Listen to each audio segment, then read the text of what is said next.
വിദേശ രാജ്യങ്ങളിൽ പോകുന്നതിൻ്റെ ഒരു പ്രധാന കാരണം ഞാൻ മനസ്സിലാക്കുന്നത് അവിടെ പോയി കഴിയുമ്പോൾ ഉണ്ടാകുന്ന ഒരു ഫീൽ അല്ലെങ്കിൽ സിസ്റ്റം, അവിടുത്തെ സിസ്റ്റം വളരെ മനോഹരമാണല്ലോ. അപ്പോൾ ആ സിസ്റ്റത്തെ ഭയങ്കരമായിട്ട് ആഗ്രഹിക്കുന്നത് കൊണ്ടാണ് നമുക്ക് ഇവിടെ സിസ്റ്റം, ഇവിടെ തുല്യ വേതനം ഇല്ല, ഒരേ തൊഴിൽ ചെയ്യുന്നവർക്കിടയിൽ ഡിസ്ക്രിമിനേഷനുണ്ട്.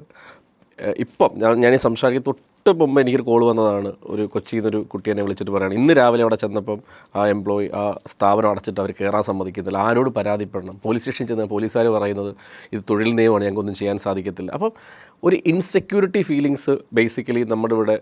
ഗവൺമെൻറ് ജോലിയാണേ ഓക്കെ, ഗവൺമെൻറ് ജോലി നമുക്കറിയാമല്ലോ, കയറി കഴിഞ്ഞാൽ പിന്നെ എല്ലാ കാലത്തും ആജീവനാന്ത പെൻഷനോട് വിരമിക്കാം, ഒരു പ്രശ്നമില്ല, ജോലി ചെയ്തില്ലല്ലോ അവിടെ ഇരിക്കാം എന്നുള്ളൊരു തോന്നലുണ്ട്. അതുകൊണ്ട് ഗവൺമെൻറ് ജോലി കിട്ടിയില്ലെങ്കിൽ സ്വകാര്യ മേഖലയാണെങ്കിൽ പിന്നെ രാജ്യം വിടുക, കാരണം ഇവിടെ സിസ്റ്റം ഇല്ല എന്നുള്ളൊരു രീതിയിലാണ് പലരും പോകുന്നത്. പിന്നെ ശമ്പളം അതൊക്കെയാണ്. പക്ഷേ ഇപ്പോൾ ഒരു പ്രശ്നം, വിദേശ രാജ്യങ്ങൾ പോലും അവരുടെ സ്വകാര്യ നിയമങ്ങൾ പ്രാബല്യത്തിൽ വരുത്താൻ തുടങ്ങിയിട്ടുണ്ട്. അതായത് വിദേശ രാജ്യങ്ങൾ അവർക്കുള്ള, ഇപ്പം നമ്മൾ തമാശയായിട്ടൊക്കെ പറയും, നമ്മുടെ പല സുഹൃത്തുക്കളും ഗൾഫ് കൺട്രീസിലൊക്കെ ഉണ്ട്. വർഷങ്ങൾക്ക് മുമ്പ് അവിടെയുള്ള ചെറുപ്പക്കാരായിട്ടുള്ള മനുഷ്യർ, അവിടുത്തെ ആൾക്കാർ പലപ്പോഴും അവർ വിദ്യാഭ്യാസത്തിൽ വലിയ താല്പര്യമോ അല്ലെ അവരുടെ സ്ഥാപനങ്ങൾ നോക്കി നടത്തുന്നതിന് വലിയ താല്പര്യമൊന്നും കാണിച്ചിരുന്നില്ല. പക്ഷേ ഇപ്പോൾ അങ്ങനെയല്ല, അവരൊക്കെ വിദേശ രാജ്യങ്ങളിലും മറ്റ് യൂറോപ്യൻ രാജ്യങ്ങളിലും പോയി MBA ഒക്കെ പഠിച്ച് തിരിച്ച് അവരുടെ രാജ്യത്തേക്ക് തിരിച്ചു വരുന്നുണ്ട്. അപ്പം തൊഴിലവസരം പഴയ പോലെ ഇല്ല. അപ്പം ഞാൻ ആ വിഷയവുമായി ബന്ധപ്പെട്ട് ഞാനിപ്പോഴും സംസാരിക്കുന്ന വിഷയം, ഒരുപക്ഷെ ഞാനത് പറയുമ്പോൾ പെട്ടെന്ന് ഇയാളെന്തെങ്കിലും സംസാരിക്കുന്നതെന്ന് തോന്നും. ഇപ്പോൾ നമ്മൾ അതിഥി തൊഴിലാളികൾ എന്ന് പറഞ്ഞിട്ടാണ് നമ്മളുടെ കേരളത്തിലേക്ക് ബംഗാളിൽ നിന്നും ബീഹാറിൽ നിന്നൊക്കെ ചെറുപ്പക്കാർ വരുന്നത്. ഇപ്പം എൻ്റെ വീട്ടിൻ്റെ അടുത്ത് ഞാൻ മുടി വെട്ടുന്ന ഷോപ്പ് 3 എണ്ണം, 3ഉം ഇവർ ഹിന്ദി ആൾക്കാരാണ്. പെട്രോൾ പമ്പിൽ, ഇപ്പം ഞാൻ ഇടയ്ക്ക് പമ്പിൽ പോയപ്പോൾ ഞാൻ വിചാരിച്ചു, എനിക്ക് ഹിന്ദി അത്ര വശമുള്ള ഒരാളൊന്നുമല്ല. അപ്പോൾ പമ്പിൽ പോയപ്പോൾ ഞാൻ വിചാരിച്ചു, ഞാൻ ഡൽഹിയിൽ പോയി അതേ ബുദ്ധിമുട്ട് ഇപ്പോൾ കേരളത്തിൽ എനിക്കുണ്ട്. ഒരു പമ്പിൽ പോയാൽ, ഒരു മുടിവെട്ട് കടയിൽ പോയാൽ നമ്മളുടെ പക്ഷെ നന്നായിട്ട് അവർ ജോലി ചെയ്യും. ഇപ്പം നമ്മുടെ ബാർബർ ഷോപ്പിൽ പോയി കഴിഞ്ഞാൽ ഭയങ്കര രസമായിട്ടാണ് അവർ വെട്ടുന്നത്. പക്ഷേ പ്രശ്നം ഇത് പറഞ്ഞ് മനസ്സിലാക്കാൻ ബുദ്ധിമുട്ടായിട്ട് വരുന്നുണ്ട്. കാരണം അപ്പോൾ കേരളം സത്യത്തിൽ ഒരു ഹിന്ദി നാടായി മാറുന്നുണ്ടോ?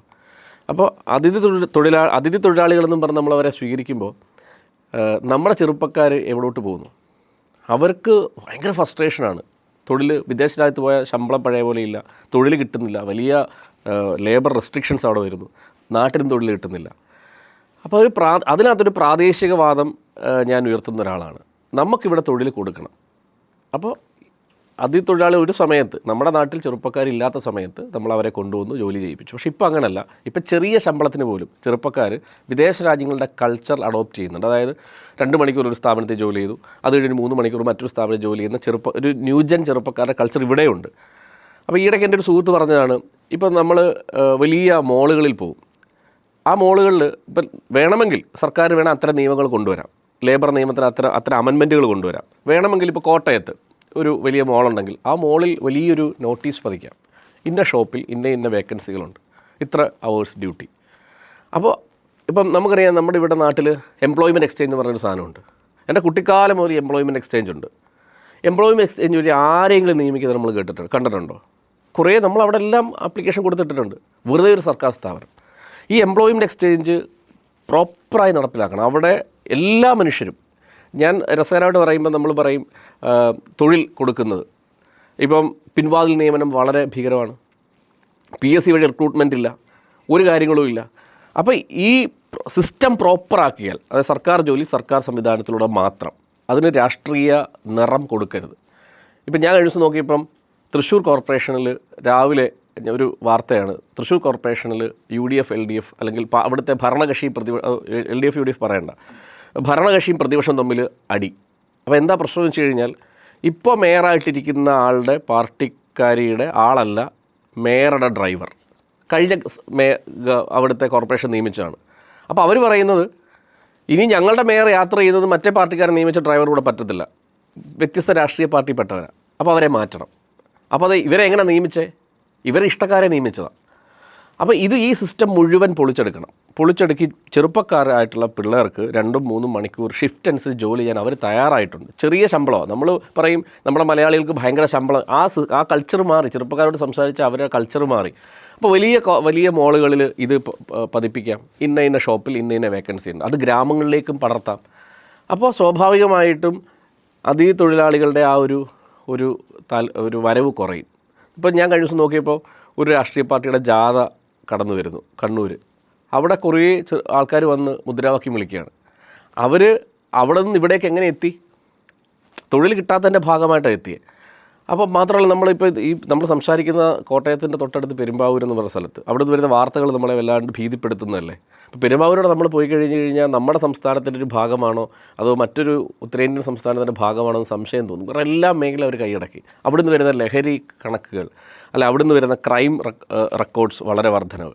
അപ്പോൾ ഇതൊന്നും നമുക്ക് ചെയ്യാൻ പറ്റത്തില്ലെന്നാണോ? നമ്മളിതിനെല്ലാം അഴിച്ചു വിട്ടേക്കണമെന്നാണോ പറയുന്നത്?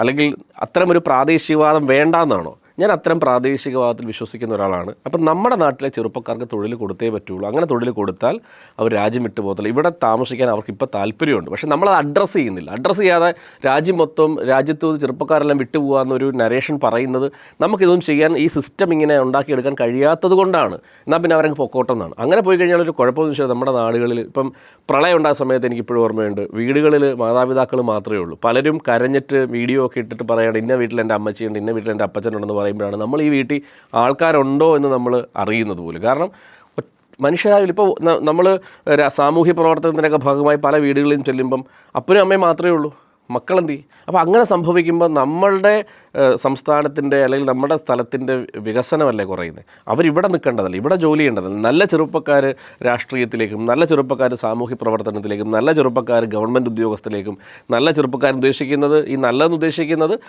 സാമൂഹ്യ ബോധമുള്ളവരെ പറ്റിയ അങ്ങനെയുള്ള അതാണ് ഞാൻ പറയുന്നത്. അതാണ് ആ നല്ലതെന്ന് ഉദ്ദേശിക്കുന്നത്. അങ്ങനെയുള്ളവർ ഇവിടെ നിന്നാലല്ലേ രാജ്യത്തിന് ഡെവലപ്മെൻറ്റ്സ് ഉണ്ടാവുള്ളൂ, സംസ്ഥാന ഡെവലപ്മെൻറ്റ്സ് ഉണ്ടാകത്തുള്ളൂ.